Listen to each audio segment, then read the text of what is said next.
Tässä videossa kerron, miten voidaan lisätä tietoa kalastuskohteista, kalastuspaikoista. Ja nyt oletetaan, että käyttäjä on kirjautunut sisään niillä tunnuksilla, jotka on tiedon syöttöä varten saatu. Eli nyt pitäisi olla niissä tunnuksissa oikeudet lisätä tällaista niin sanottua UTP-tietoa tänne LIPAS-palveluun.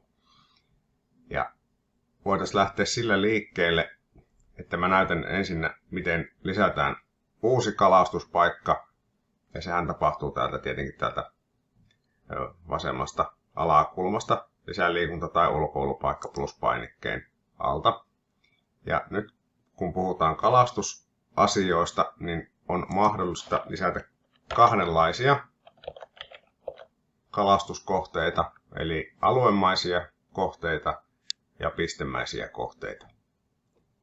Niin voitaisiin aloittaa sillä, että mä näytän ensin, miten tämmöinen aluemainen kalastuskohde lisätään tänne järjestelmään. Ja olen suurentanut tätä näkymää sen verran, että tämä näyttää tämä tiedonsyöttöpuoli vähän isommalta. Se on mukavampi katsoa vaikka pienemmältäkin näytöltä. Ja sitten on jo vienyt tämän kartan aika lähelle sitä aluetta, mille tämä kalastusalue lisätään, koska muutenhan tämä tarvii zoomata sitten sinne tarkkuuteen, että se antaa lisätä tuonne kohteen tuonne kartalle. Eli mennään tuonne, otetaan OK, ja tässäkin sanotaan, että kartta täytyy zoomata lähemmäs, no sitten vaan zoomaillaan, no sitä ei tarvinnut kuin yhden kerran suurentaa. Sitten valitaan lisää kartalle, ja tänne ilmestyy tämmöinen sininen piste. No tää on tuttua teille, ketkä olette lisännyt aluemaisia kohteita Lipakseen aikaisemminkin, mutta ketkä ei, että on vähän uusia tässä asiassa, niin sitten aletaan sitten napsauttaa hiiren vasenta painiketta. Ja aletaan napsuttelemaan tätä geometriaa tänne kartalle. Eli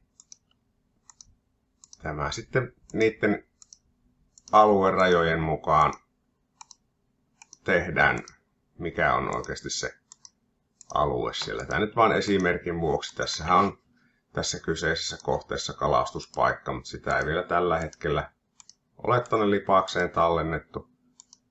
Tehdään tässä sellainen esimerkkikohde, mihin ei nyt tallenneta yhtään mitään tietoja vielä tässä vaiheessa, mutta näytän siitä huolimatta se, miten tämä geometria tässä piirretään. Ja tämä on nyt tällä tavalla summittainen, että tämä ei nyt vastaa välttämättä todellisuutta, mutta esimerkin vuoksi. Et koska ollaan isosti kartalla tässä näkyvillä, niin sitten näppäimistön näppäimillä voidaan sitten siirtää tätä näkymää niin ylös, alas, oikealle tai vasemmalle. Sitten kun 2 kertaa napsautetaan tätä hiirtä, niin sinne ilmestyy tuo alueen geometria tuommoisena värillisen. Sitten sitä voi myöhemmin niin kuin lähteä muokkaamaan vaikka saman tien. Eli jos haluaa lisätä ja vähän muokata tuon geometrian näitä pisteitä ja viivoja, niin menee tänne viivalle ja napsauttaa hiirellä sitä, niin sinne ilmestyy uusi piste, mitä voi sitten siirtää mielensä mukaan. No nyt jos tuo geometria on sovitun tai halutunlainen, voidaan napsauttaa valmis. Ja aivan ensimmäisenä, kun lisätään uutta kalastuspaikkaa, kalastusaluetta, niin sillähän on annettava joku nimi. Ja tässä on semmoinen kuvaileva nimi, mikä hyvin saa sen paikan sitten erottumaan niistä muista vastaavista paikoista. Ehkä ei kannata nimetä ihan vaan pelkästään, että kalastusalue, vaan se, että mille maantieteelliselle alueelle ja mihinkä vesialueeseen esimerkiksi se liittyy jollain tavalla. Niin laitan tähän esimerkiksi nyt vaikka, että Valkeisen kalastusalue. En sitten tästä vielä tee oikeita lipaskohdetta, koska se tulee sitten tehtäväksi myöhemmin, mutta näin esimerkin vuoksi tosiaan laitan tähän mitä tänne tarvitaan perustietoja laittaa. No, tässä on muita nimimahdollisuuksia, voidaan laittaa rakennusvuosi, no kalastuspaikkaa ei varsinaisesti tuommoista vesialuetta nyt on milloinkaan rakennettu, niin nämä ei ole sellaisia oleellisia tietoja, mitä ei välttämättä tarvitse täyttää, mutta pakolliset tiedot sitten löytyy täältä. On näin korostettu punaisella värillä ja siinä on tuollainen tähtimerkki tuossa, niin sitten laitetaan omistajatiedot. Mä laitan tähän nyt, että ei tietoa, koska tämä nyt todellakin on vain esimerkki. Ja katuosoite on suositeltu tietysti tuon lähin mahdollinen katuosoite. Nämäkin on pakollinen tieto, niin se tässä perustietovaiheessa pitää antaa. Jos nyt lähdetään lisäämään aivan alusta asti tuota uutta kalastuskohdetta, mutta palaan sitten siihen osoiteasiaan tuossa myöhemmässä vaiheessa, koska se liittyy tähänkin asiaan näiden UTP-tiedonsyöttäjien osalta. Pannaan tuohon nyt vaikka, että katuosoite 1 ja postinumero. No nyt ollaan tuolla Rautalammen puolella, niin postinumero lienee tuollainen. No joka tapauksessa. Nyt ollaan sitten tosiaan Rautalampi. On tämä kunta. Laitetaan siihen se. Ja nyt sitten on meillä jo mahdollista tallentaa nämä perustiedot tästä. Laitetaan nyt tallen. Noin, se ilmestyy. Muuttuu tuo viiva tuollaiseksi. Nähdään, että on perustettu sinne uusi kalastusalue. Ja nyt päästään sitten tänne varsinaiseen asiaan. Eli mikä koskee tätä ulkoilutietopalvelua ja tämän UTP-tiedon lisäämistä. Eli nämä nyt on aivan uutta tietoa, mitä kalastuskohteista, mitä tähänkin mennessä on Lippaassa ollut, niin ei ole voitu kerätä. Niitä aletaan keräämään nyt. Ja sitten näille UTP-käyttöoikeudet omaaville käyttäjille, niin aukenee tämmöinen ulkoilutietopalvelun välilehti tänne. Mennään sinne napsauttamalla hiirellä ja sitten täältä vasemmasta alakulmasta muokkaa painikkeella. No nyt päästään sitten lisäämään tosiaan tätä uutta rikastettua tietoa kalastusalueesta, kalastuskohteesta. Ensimmäisenä kenttänä tulee näkyviin yleiskuvaus, joka on semmoinen tiivis muutaman lauseen esittely siitä kalastuskohteesta ja sen erityispiirteistä.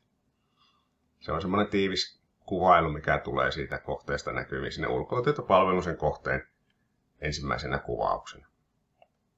No sitten laajempi kuvaus siitä kohteesta voidaan kirjoittaa tähän seuraavaan ruutuun. Tässä ei ole mitään lauserajoitusta, mutta siinä tietysti kannattaa myös hyvin tiiviisti se kertoa se, vaikka se laajemmin kertookin, mutta olennaiset asiat siitä kohteesta. No sitten seuraavana on kohokohdat. Voidaan syöttää 2–6, on semmoinen hyvä sopiva, myöskin tiivis määrä sitä asiaa. Niin kertoo siitä kohteesta, jotka on tavallaan sellaisia tärppejä tai nyt kala-asioista puhutaan, niin sattuvasti voidaan kutsua tärpeiksi, mutta sellaisia juttuja, että mitkä houkuttelee menemään sinne kohteelle, että se on erityisen hienoja juttuja tai muuta olennaista, sellaista mikä kannattaa tuoda tässä esille. Niin painetaan pluspainiketta ja sitten tähän voidaan kirjoittaa se kohokohta.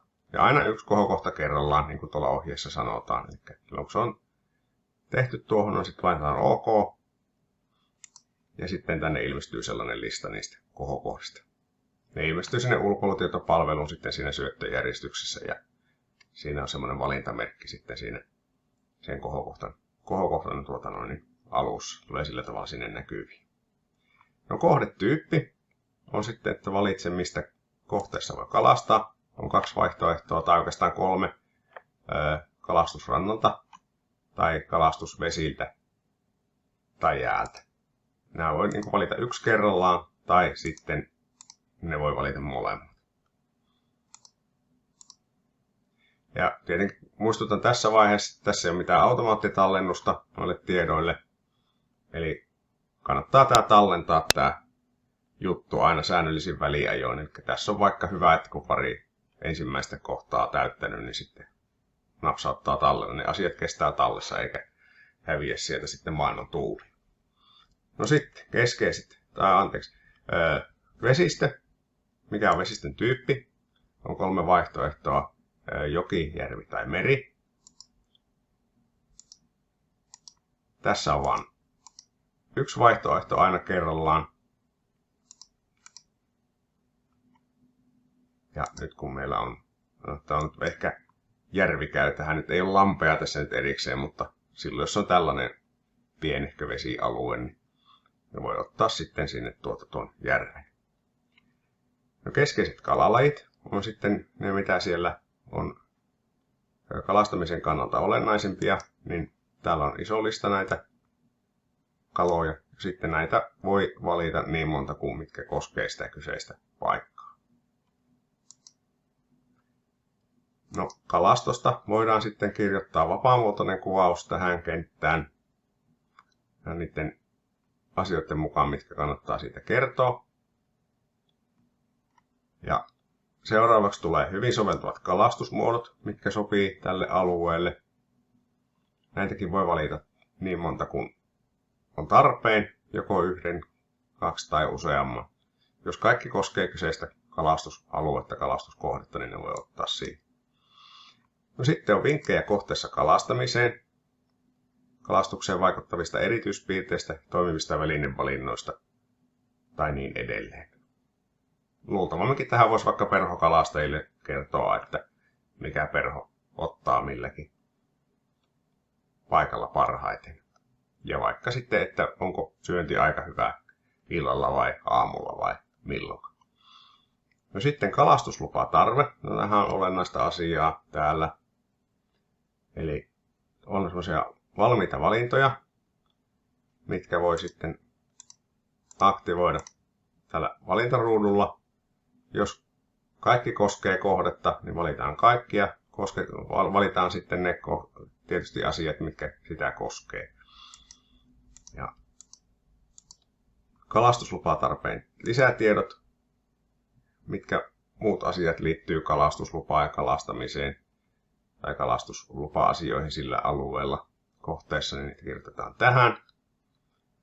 No, sitten on lisäksi vielä luvat, säännöt ja ohjeet ja liikkumis- ja toimintaohjeet, joiden avulla ohjataan toimintaa, vaikka liittyy jollakin muulla tavalla siihen kalastamiseen, että mistä siellä saa kalastaa tai mistä ei saa kalastaa tai saako vaikka, tai jos ei saa liikkua lähellä jotain tiettyä aluetta niin, tai yksityismaita tai muuta, niin niistä voi olla ihan viisanta kirjoittaa tässä. No, sitten saapuminen on kanssa olennaista tietoa tässä näin, eli miten sinne eri kulkumuodolla päästään sinne kohteeseen. Tässä voidaan mainita pysäköintialueet ja niiden osoitetieto. Ja sitten jos joukkoliikenneyhteyksin päästään sinne alueelle tai lähistölle, niin sitä kannattaa kanssa mainita tässä. No, seuraavaksi esteettömyysluokittelu. Tämäkin on tärkeää. Monikin kalapaikkoihin on mahdollista päästä esteettömästi, niin se kerrotaan tässä, jos sitä on tietoa, mutta jos ei ole tietoa siitä esteettömyydestä, niin valitaan tästä. Ja sitten vaikka, että jos laitetaan esteetön, niin voidaan sitten tänne esteettömyydestä kirjoittaa yleistä tietoa, niin kuin tähän on valittu. Tällainen tieto, eli koskee liikuntavammaisia, on nyt päätetty.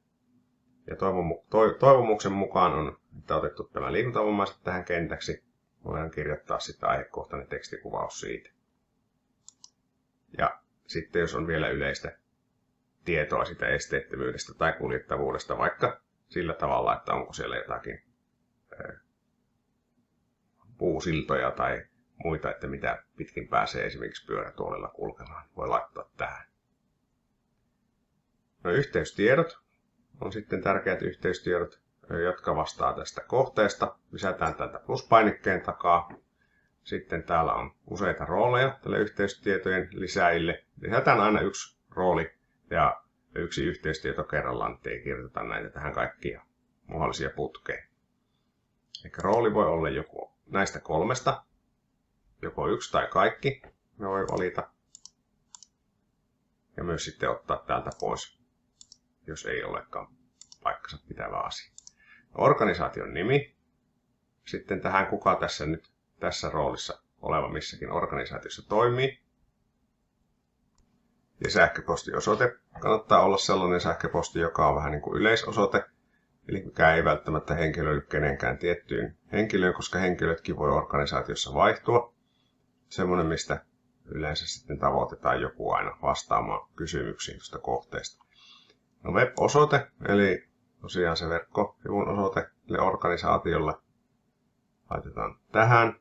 Ja kannattaa laittaa se verkkotunniste, se HTTP tai HTTPS tuohon alkuun, niin silloin se sitten näkyy siellä ulkoilutietopalvelussakin oikein. Puhelinnumero, organisaation puhelinnumero, taas kerran sitten sellainen yleisnumero, mistä jonkun aina saa kiinni sieltä. Ei ole yksittäisen henkilön numero välttämättä tässä kohtaa. No sitten lisätietoa kohteesta saatavilla on tässä. Voidaan linkittää ulkoiselle verkkosivustolle, jos siitä kohteesta on jotakin semmoista olennaista tietoa, mitä ei ole tässä LIPAS-järjestelmään syötetty. Laajempi kohdeesittely, joka antaa jotakin uutta sisältöä sitten sille käyttäjälle, joka selailee näitä kohteita. No sitten valokuvat voidaan lisätä täältä pluspainikkeen takaa. Ja tässä ohjeessa sanotaan, että voit lisätä vain kuvatiedostoja, et mitään kuvalinkkejä. Eli ne on pitää niitä oikeita tiedostoja olla. Ja tässä näytetään sitten, mitkä tiedostotunnisteet sille kuvalle kelpaa. Napsautetaan pluspainiketta. Täältä voidaan sitten valita tiedosto, joko omalta koneelta tai jostain verkkolevyltä, mihin käyttäjällä on pääsy. Lisätään tuohon. Kuva tulee näkyviin esikatseluna tähän yläpuolelle. Sitten kuvasta kirjoitetaan kuvaileva teksti, lyhyt ja ytimekäs kuvassa näytettävistä asioista. Ja alt-teksti on sitten tämmöinen, minkä esimerkiksi ruudun lukija voi ääneen kertoa näkövammaisille henkilöille. No sitten videot voidaan lisätä kanssa pluspainikkeen takaa. Tässä nyt on taas erona siihen kuvaan, että tässä nimenomaan lisätään tämmöinen videolinkki jossain kuvapalvelussa ja jossain jollain sivustolla olevaan videoon. Ja niin kuin noissa kuvissakin, että varmistaa, että sulla on oikeus lisätä tuo video. Eli kenen hyvänsä videota sinne ei voi lisätä. Pitää olla tiedossa ne sitten ne tekijäoikeudet. No sitten nämä lyhyt kuvaus myös tuosta videosta. Voidaan kirjoittaa sitten tähän. Eli tässä on pääpiirteittäin ne UTP-tiedot, jota tällaisesta kalastusalueesta voidaan lisätä. Ja tietenkin laitetaan tallenna sitten tältä lopuksi, niin saadaan kaikki tiedot talteen. Ja mä nyt laitan tähän vielä, että en halua tallentaa mitään, koska en nyt oikeasti mitään tietoa ole syöttänyt, mutta silloin jos se oikeasti tallennetaan se tieto siitä paikasta, niin sitten laitetaan tuolta tallenna.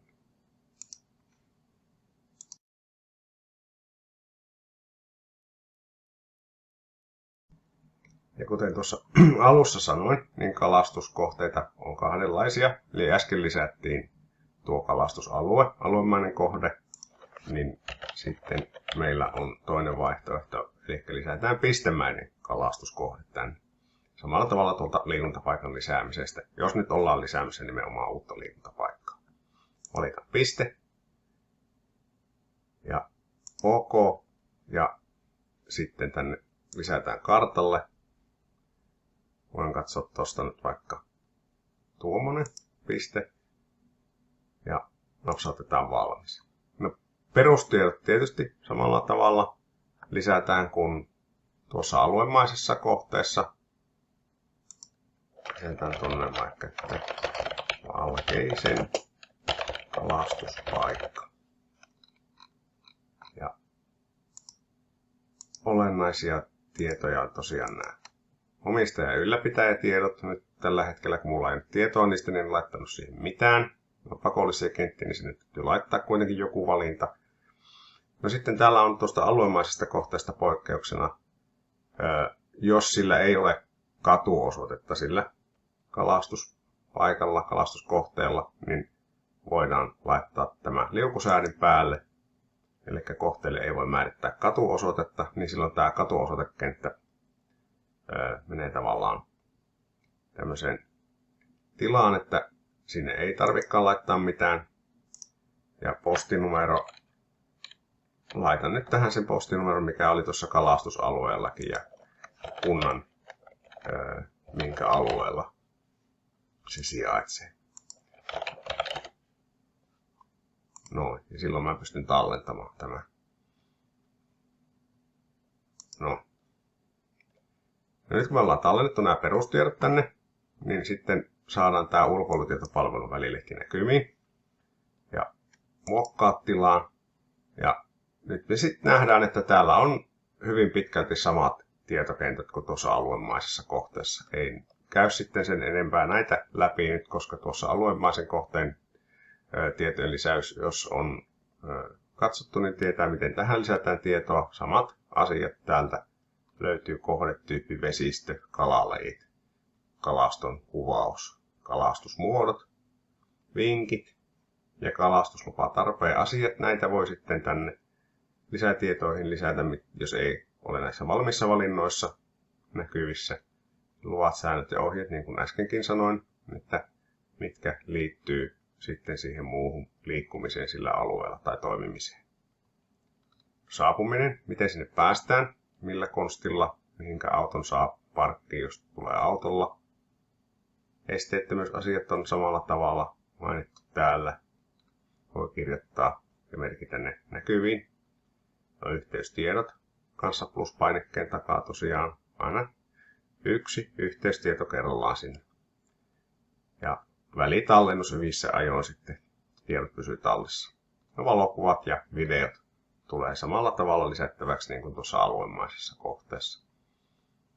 Eli tämä pistemäinen kohde ei ole oikeastaan tämän kummempi tuon tietosisällön osalta. Eli ne olennaiset tiedot, mitä siitä halutaan kertoa, niin kirjoitetaan sitten näihin kenttiin, jolloin valitaan olla valinnoilla.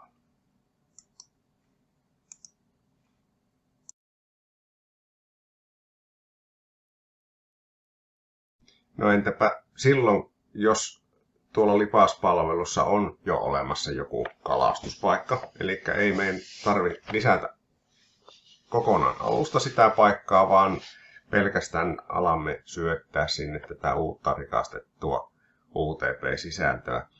No, tietysti lippaasta etsitään se paikka, mihinkä halutaan sitä tietoa lisätä, ja sitten muistetaan, että ne oikeudet sen paikan UTP-tietojen lisäämiseen on olemassa. Eli nehän sieltä vielä muistutuksen vuoksi saadaan sieltä lipasinfon kautta tilattua, kun pyydetään, jos niitä aikaisemmin ei vielä ole.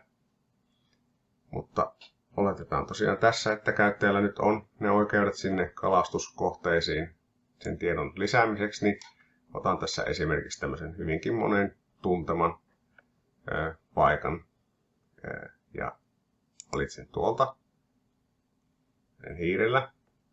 Ja nyt kun meillä on tosiaan nämä UTP-oikeudet olemassa, niin me nähdään näiden perustietojen ja lisätietojen lisäksi tämä ulkoilutietopalvelun välilehti. Tänne napsautetaan sitä ja mennään tuonne kynäkuvakkeeseen, muokkaa, niin meille tulee aivan samanlainen näkymä näistä tietokentistä kuin tuossa äsken alussa oli, kun jos oltaisiin lisätty uutta kalastuspaikkaa. Eli kaikki kuvauskentät, kohokohdat, kohdetyypit ja näin, niin nämä voidaan sitten näistä olemassa olevista kohteistakin lisätä.